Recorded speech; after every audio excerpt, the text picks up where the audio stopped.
My mother-in-law called me a worthless black bitch and locked me in the basement while my husband took his mistress to a family wedding. In my dress, they said I'd ruin their reputation. But when I walked in with my billionaire father and his security team, my mother-in-law collapsed right there. Before we get into this story, if you've ever been disrespected, humiliated, or treated like you're nothing by people who thought they were better than you need to hear this. Hit that like button right now, because what I'm about to tell you is going to blow your mind. Subscribe and turn on notifications, because this is the most savage, satisfying revenge you'll ever witness. I'm talking lawyers, security guards, and a mother-in-law literally fainting from shock. Don't you dare skip ahead. You need to hear every single detail of how my billionaire father destroyed the family that tortured me. Let's go. My name is Lauren, and for 3 years, I lived in hell. I'm talking about the kind of hell that slowly breaks you down, piece by piece, until you don't even recognize yourself anymore. I was married to a man named Derek, and we lived in his childhood home with his mother Gloria, his sister Monica, and his younger brother Brian. Now, I know what you're thinking. Living with your in-laws sounds bad enough, right? But this wasn't just uncomfortable. This was psychological warfare. Every single day, let me paint you a picture of my daily life. I'd wake up at 5 in the morning to Gloria banging on my bedroom door, screaming at me to get up and make breakfast for the family. Mind you, I worked full-time as a dental hygienist, bringing home $4,500 a month. Derek, he worked in sales and barely made $2,000. I was paying most of the bills in that house, including $2,000 a month in so-called rent to Gloria. But somehow, I was treated like I was living there for free, like I was some kind of charity case they'd graciously taken in. Every morning, I'd drag myself out of bed, cook a full breakfast for 5 people, serve it to them while they sat around the table talking and laughing. And then I'd clean up while they got ready for their day. Monica would leave her dirty clothes on my bed, not in a hamper, on my bed, with a note that said, "Wash these." Brian would bring his friends over, and they'd sit in the living room while I served them drinks like I was hired help. One time, one of his friends said, "Yo, Derek, your maid is hot." And Brian laughed and said, "That's his wife, bro." They all thought it was hilarious. Derek just sat there, didn't say a word. But the worst part, the absolute worst part was Gloria. That woman hated me from the moment Derek brought me home. She never even tried to hide it. She'd make comments about my hair, saying it looked like a mop, and asking why I couldn't straighten it, like normal people. When I cooked dinner, she'd take one bite and push the plate away, saying it tasted like slave food, and asking if I could make real food. I tried to defend myself once, just once, and she slapped me across the face so hard my ear rang for hours. When Derek came home and saw my red, swollen cheek, you know what he said? "Be more careful, babe." His mother told him I fell, and he believed her without question. Or maybe he just didn't care enough to ask. And then there was Vanessa. Oh, Vanessa. She was Gloria's hairdresser's daughter, blonde and thin, and everything Gloria had wanted Derek to marry. She came over 4 or 5 times a week, and everyone treated her like she was already part of the family. Better than family, actually, better than me. She'd sit on Derek's lap during family movie nights while I had to sit on the floor because all the seats were taken. She wore my clothes, used my makeup, even slept in my bed when I was at work. One time, she smiled at me and said, "Derek told me you don't mind sharing. We're basically sister wives." And then laughed like it was the funniest joke in the world. Gloria would just smile and say, "Vanessa is more of a daughter to me than you'll ever be." I tried talking to Derek about it so many times, I'd wait until we were alone.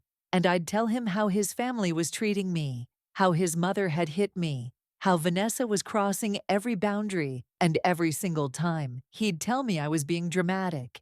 He'd say his mother was just old-fashioned, and Vanessa was just a family friend. When I pointed out that she literally sat on his lap, he told me I was insecure and that maybe if I acted more like Vanessa, his family would like me more. That's when I realized the truth. He was never going to defend me. He was never going to protect me. He was perfectly happy with the way things were. Now here's the thing nobody in that house knew. My father is Harold Montgomery. If you don't recognize that name, let me spell it out for you. He's a billionaire real estate mogul, hotel owner, commercial properties across the country. His net worth is $4.8 billion.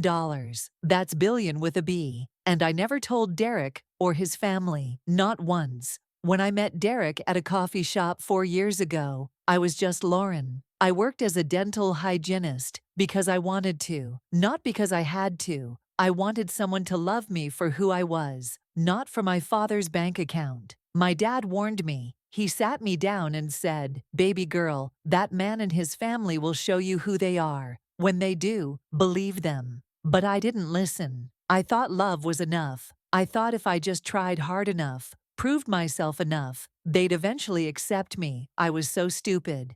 Everything changed 3 months ago when Derek's cousin Philip announced he was getting married. It was going to be this huge, elaborate wedding at the Morrison estate. Gloria was obsessed with it. She kept talking about how Leonard Morrison was old money and real class, and how this wedding was our chance to make connections with important people. She made lists of rules for how we should behave, which forks to use, what topics to discuss. She was treating it like we were meeting the Queen of England. For the first time in 3 years, I felt a spark of hope, a wedding, a family event where I could maybe, finally, feel like I belonged. I saved money for 2 months. Every extra dollar I had went into a savings account. I bought a beautiful midnight blue dress for $800. It was the most I'd ever spent on a single piece of clothing, but I wanted to look perfect. I wanted Derek to look at me and remember why he married me. I wanted his family to see that I could fit into their world. 3 days before the wedding, Gloria called a family meeting. We all sat in the living room, and she went through her list of expectations. Then she turned to me, and her face went cold. "Lauren," she said, "we need to discuss your situation." I asked her what she meant, and Monica jumped in. "You're black," she said, like she was pointing out that the sky was blue. "The Morrisons are traditional." I felt my stomach drop. Gloria leaned forward and said, "We think it's best if you stay home." I couldn't believe what I was hearing. Stay home? I was Derek's wife. Gloria kept talking, saying something about how they didn't want people asking questions, how it would be easier if I just sat this one out. I looked at Derek, waiting for him to say something, to defend me, to tell his mother she was being insane. Instead, he looked at the floor and said, "Babe, you have to understand these are important people." That's when Monica delivered the final blow. "Besides," she said, with this nasty little smile, "Vanessa already has a dress. She'll be Derek's date." I turned to my husband, the man who had promised to love and protect me, and asked if he was really going to take Vanessa to a family wedding instead of his wife. He still wouldn't look at me. He just mumbled something about it being easier this way. The morning of the wedding, I woke up determined I wasn't going to let them do this to me. I put on my beautiful blue dress, did my makeup, styled my hair. I looked gorgeous. If I do say so myself, I grabbed my clutch and headed downstairs. And that's when I saw her. Vanessa was standing in my bedroom doorway, wearing my jewelry. Not similar jewelry, my jewelry. The earrings Derek had given me for our anniversary. Except he hadn't really given them to me, had he? He'd bought them with my credit card. I demanded she take them off, and Gloria appeared out of nowhere. "Those earrings are family property," she said. I tried to push past them, tried to walk out the front door, but Brian blocked my way. When I demanded my car keys, Derek pulled them out of his pocket and jingled them in front of me like I was a child. "You're not going," he said. End of discussion. I tried to push past them. I was screaming, crying, begging. And then Brian and Derek grabbed me. They actually grabbed me, their hands on my arms, dragging me toward the basement door. I was kicking, screaming that this was kidnapping, that they couldn't do this. Gloria opened the basement door, and I'll never forget what she said. She leaned close to my face, close enough that I could smell her perfume, and whispered, "You're a worthless black bitch, and I should have had my son deport you back to wherever you came from." Then she pushed me. I fell down those stairs, hit my shoulder so hard I thought it was broken. The door slammed shut above me, and I heard the lock click into place. I sat there in that cold, dark basement, cradling my injured shoulder, and I could hear them upstairs. I could hear Vanessa asking Derek if she looked okay, and I could hear him tell her she looked perfect. I heard the front door close, heard their cars start up and drive away, and then there was just silence, complete and total silence. I don't know how long I sat there crying before I remembered. My phone was tucked into my bra. I'd put it there earlier, and somehow in all the chaos, they hadn't thought to take it. My hands were shaking as I pulled it out. The screen lit up. 2% battery. I had maybe one phone call, maybe 5 minutes of power left. I thought about calling 911, but what would I even say? My husband locked me in the basement to go to a wedding. They'd think I was crazy. So I called the one person I'd been too proud, too ashamed to call for the past 3 years. I called my father. He answered on the first ring. "Lauren." Just hearing his voice made me break down completely. "Daddy," I sobbed, "I need help." He asked if I was safe, and I told him everything I told him. I was locked in a basement, that Derek and his family had gone to a wedding, that they'd left me here like I was nothing. There was this long, terrifying silence on the other end of the line. Then my father's voice came back, and it was different, cold, dangerous. "What wedding?" he asked. "Derek's cousin Philip," I said. "Morrison something, I don't know the full name." Another pause. Then, "Philip Morrison? Leonard Morrison's son." I told him I thought so. And that's when my father laughed. It wasn't a happy laugh. It was the kind of laugh that made my blood run cold. "Baby girl," he said. "Leonard Morrison is my business partner. We own 14 properties together. I'm not just invited to that wedding. I'm the best man. I'm in the wedding party." I couldn't breathe. I couldn't think. This whole time, Derek's family had been obsessing over making connections with the Morrisons. And my father was Leonard Morrison's best friend. My father was the connection they'd been dreaming about. The irony would have been funny if I wasn't sitting in a basement with a dislocated shoulder. "What's the address?" my father asked. I told him, and he said, "I'm sending police and my security team. They'll be there in 10 minutes. I tried to tell him my phone was dying, but he cut me off. "Listen carefully. When they get you out, there'll be a black SUV waiting. They'll bring you to me at the Morrison estate. We're going to that wedding together, princess." I started to protest that I didn't have anything to wear, and he said, "Your mother's entire collection is in my hotel suite. Dresses, jewels, everything. My team is waiting." Then he said something I'll never forget. "They locked my daughter in a basement. They're about to learn who you really are." And my phone died. 8 minutes later, I heard pounding on the front door upstairs, then the sound of it being kicked in. Police officers and security guards found me in that basement. A paramedic checked my shoulder, badly bruised, but not broken. And the police took photos of everything, documented it all. One officer asked if I wanted to press charges right then. I looked up at him and said, "Not yet. First, I have a wedding to attend." The black SUV took me to the Ritz-Carlton presidential suite. My father was there, and when he saw me, when he saw my torn dress and my swollen shoulder and my tear-stained face, something in his eyes broke.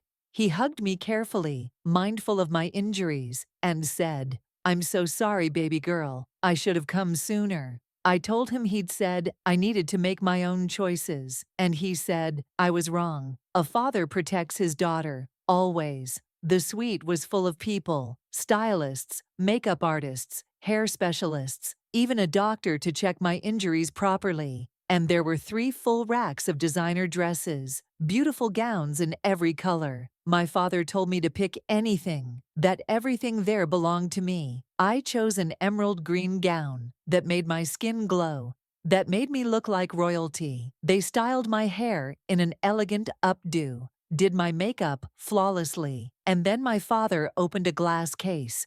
Inside was my mother's diamond necklace, 50 carats, worth $2 million. matching earrings and bracelet. When I looked in the mirror, I didn't recognize myself. I looked powerful. I looked like someone who could never, ever be locked in a basement. My father looked at me with tears in his eyes. "You look just like her," he said. I took his arm and said, "Let's go show them who I really am." By the time we arrived at the Morrison estate, the ceremony was over, and cocktail hour was in full swing. Derek's family was inside, mingling, feeling important. Gloria was name-dropping, telling anyone who would listen how close they were to the Morrisons. Vanessa was on Derek's arm, in my jewelry. Loving every second of attention, Monica was taking selfies, with hashtags about high society. They thought they were winning. Then our Rolls-Royce pulled up. A valet opened the door, and my father stepped out first. I watched through the tinted window as heads turned, as people started whispering. "Harold Montgomery." Everyone knew who he was. Then he reached back and helped me out. I emerged like a queen, diamonds sparkling under the lights, cameras flashing. Word spread through that venue like wildfire. Leonard Morrison, the groom's father, practically ran over to us. "Harold, brother." They embraced like the old friends they were. And then Leonard turned to me. "And who is this stunning young lady?" My father smiled and said, loud enough for everyone nearby to hear, "Leonard, you remember my daughter, Lauren?" Leonard's eyes went wide, then filled with warmth.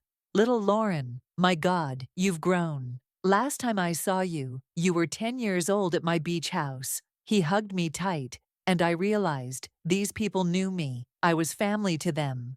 Inside, someone rushed to find Derek. "Dude, Harold Montgomery just arrived with a woman. Everyone's saying she's his daughter." Derek barely looked up from his conversation. "So, he's famous. Of course he's here." But then Monica looked out the window, and her face went white. "That's Lauren," she whispered. Brian pulled out his phone and Googled my father's name. When he saw the net worth, $4.8 billion, he nearly dropped his phone. When we walked into that reception venue, the room went silent. Every single person turned to look at us. Then the whispers exploded. My father walked me to the head table, where the wedding party was sitting, because he was the best man. We sat down with Leonard and his wife, with the bride and groom, with the most important people at that wedding, and Derek's family. They were 12 rows back, by the kitchen doors, forced to watch. Gloria saw me, and the champagne glass literally slipped from her hand. It shattered on the marble floor, and everyone turned to look at her. She was staring at me like she'd seen a ghost.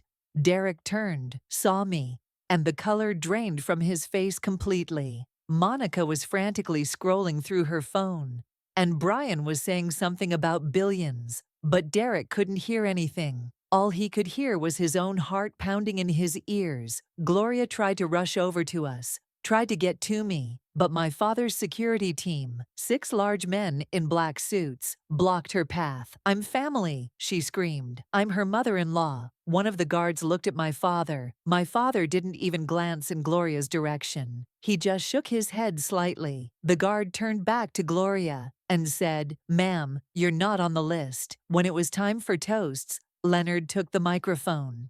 "I want to thank my best friend, my brother, Harold Montgomery, for being here on my son's special day. Harold and I met in college 40 years ago. He was my roommate, my best man at my own wedding, and like a brother to me." Then he looked right at me. "And his beautiful daughter Lauren is here tonight. Lauren, sweetheart, stand up." I stood, and the spotlight found me, and the room erupted in applause. Leonard continued, "I've known this young lady since she was born. She's family to us. We love you, Lauren." I could feel Derek's eyes on me from across the room, could feel the weight of his family's shock and horror. After the speech, Derek tried to approach. My father's security stopped him immediately. "That's my wife," Derek was saying, his voice cracking with panic. "I need to talk to her." That's when my father appeared. He walked over slowly, deliberately, and looked Derek up and down with pure disgust. "Your wife?" he said. "You're the man who locked my daughter in a basement?" People nearby heard this. Phones came out. Derek was stammering, trying to explain. saying it was all a misunderstanding. Then Gloria pushed her way through the crowd. "Mr. Montgomery, there's been a huge mistake." My father turned to her with ice in his eyes. "The only mistake was my daughter marrying into your family." Gloria was desperate now. "We didn't know who she was." And my father said, "You didn't know she was a human being? You didn't know she deserved respect?" Gloria tried to save herself. "We thought she was just some—" And she stopped, realizing what she was about to say in front of all these people. My father leaned in close. "Some what, Gloria? Say it. Say what you called my daughter this morning." "You called her a worthless black bitch." "In case you're wondering, my security retrieved the nanny cam footage from your house." "Yes, your house. Which, by the way, I now own." Gloria's face went white. Her eyes rolled back, and she collapsed, right there on the marble floor. Monica screamed. Brian stood there frozen. Vanessa backed away slowly, wanting to disappear. And Derek looked like he wanted to die. While people were helping Gloria, while Monica was screaming for a doctor, my father's lawyer stepped forward. He walked right up to Derek with a stack of papers. "Derek Williams," he said formally, "you're served. Divorce papers, restraining order, and a lawsuit for unlawful imprisonment, theft, and emotional distress." He handed Derek the papers, then turned to Monica and Brian. "You're also named in the lawsuit as accessories. You physically restrained Mrs. Montgomery Williams. That's a felony." Vanessa tried to slip away in the chaos. I called her name, and she froze. I walked over to her in my emerald gown and my mother's diamonds, and I looked her right in the eyes. "The earrings," I said. "Take them off." She tried to protest, but I just stared at her until she removed them with shaking hands. I took them and said, "When you get home, you'll find everything you've borrowed from me packed in boxes on your porch." My father's security team has been very busy today. I looked at Derek, who was standing there with papers in his hands and tears running down his face. "She's all yours now," I said. "A cheater and a thief, perfect match." Then I walked away, back to my father's side, back to where I belonged. Leonard Morrison took the microphone again. "I'm going to have to ask some people to leave." Security escorted Derek, Gloria, Monica, Brian, and Vanessa out of that wedding. In front of 300 guests, every single person was recording on their phones. Gloria was screaming about discrimination. Leonard said calmly, "This is my son's wedding, and you disrespected my family. Get out." They were physically removed from the property. I stayed for the entire reception. I danced with my father. I talked with Leonard's wife, who treated me like a daughter. The bride hugged me and apologized for what I'd been through. I met business people and socialites and real high society, and every single one of them treated me with respect, because that's what I deserved. That's what I'd always deserved. 3 days later, I went back to that house with police escorts and professional movers. Derek's family was there, looking miserable. Gloria tried to apologize. "Lauren, please," she begged. "We didn't mean—" But I cut her off. "You meant every word, every action. You showed me exactly who you are." Derek was crying, actually crying, begging me to give him another chance. "Baby, please, we can work this out. I love you." I handed him the final divorce papers. "You love my father's money," I said. "You never loved me. You locked me in a basement, Derek. You brought your mistress to a family wedding, wearing my clothes and my jewelry." I pointed at the signature line. "Sign these, or my father's lawyers will destroy you in court." The investigation my father ordered revealed everything. Derek had known who my father was before we even got married. He'd Googled me, found out I was Harold Montgomery's daughter, and saw dollar signs. He thought if he could isolate me from my family, break me down enough, I'd be easier to control. Gloria encouraged the abuse. because she thought if they made my life miserable enough, I'd leave, and they could sue my father for money. They'd planned it all. 1 month later, the divorce was finalized. Derek signed over everything to avoid criminal charges. His family lost their house because my father owned the mortgage and foreclosed on it. Derek couldn't find work anywhere because my father's influence reached every corner of the industry. Vanessa married someone else within months.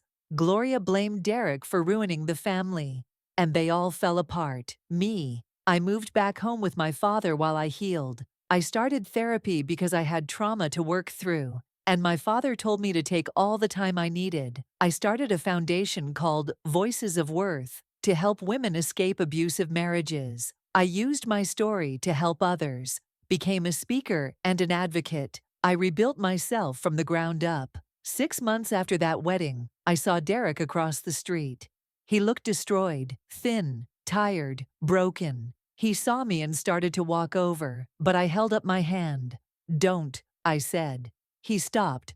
"Lauren, I just want to say," but I cut him off. "There's nothing you can say. You showed me who you were. I finally believed you." He said he was sorry, that he was so sorry. I looked at this man who had once made me believe I was worthless, and I felt nothing. "I know you are," I said.